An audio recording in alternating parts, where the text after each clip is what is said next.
With the American invasion of Saipan in July 1944, the Japanese realized they were in mortal danger.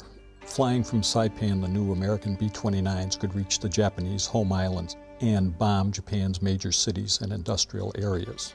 These bombings began shortly after the seizure of the Marianas, but for the most part proved ineffectual. Meanwhile, the offensive in the Central Pacific continued. In February of 1945, U.S. Marines seized the small island of Iwo Jima, which is actually a part of Tokyo Prefecture. The cost was prohibitive. Almost 25,000 Marines were killed or wounded during this vicious 6-week battle. Unfortunately, on April 1st, the opening of the Battle of Okinawa would prove to be even worse in terms of both American, Japanese, and Okinawan casualties.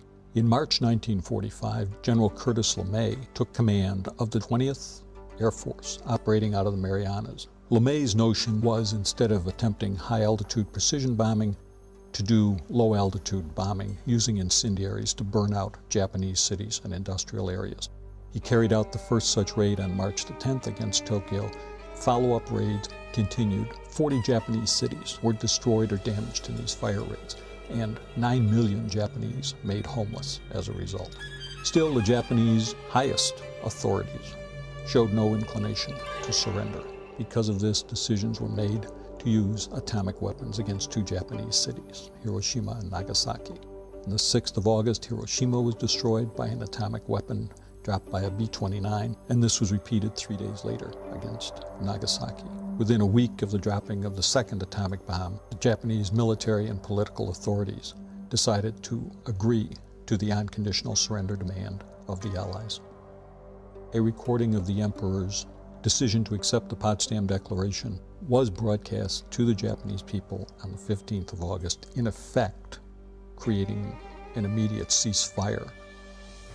To all of us, there comes first a sense of gratitude to Almighty God, who sustained us and our allies in the dark days of grave danger, who made us to grow from weakness into the strongest fighting force in history, and who now has seen us overcome the forces of tyranny that sought to destroy his civilization.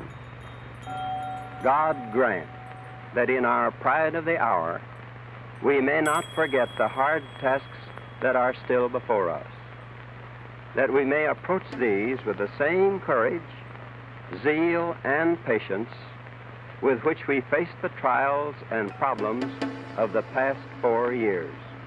On August 30th, advanced teams of U.S. Army Signal Corps personnel arrived at Atsugi Air Base south of Tokyo, and shortly thereafter, an entire U.S. Airborne Brigade was flown in. Transport aircraft were landing every 3 minutes, which was just stunning to the Japanese.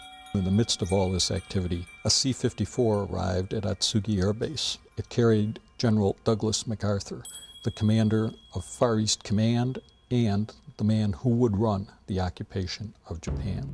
MacArthur had a distinguished war record in World War I. He won numerous decorations, and of course in World War II, as a defender of the Philippines, he was awarded the Medal of Honor for his stout defense of those islands in 1941 and 1942. He later commanded the Southwest Pacific area, and he led the American counteroffensive through New Guinea that retook the Philippines.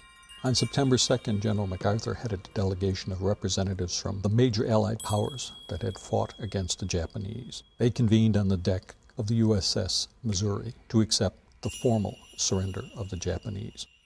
We are gathered here, representatives of the major warring powers, to conclude a solemn agreement whereby peace may be restored. The terms and conditions upon which surrender of the Japanese imperial forces is here to be given and accepted are contained in the instrument of surrender now before you. I now invite the representatives of the Emperor of Japan and the Japanese government and the Japanese Imperial General Headquarters to sign the instrument of surrender at the places indicated. The Japanese delegation signed the instrument of surrender. Japan, at that moment, gave up her sovereignty, accepted unconditional surrender, and became an occupied nation. Let us pray that peace be now restored to the world, and that God will preserve it always. These proceedings are closed.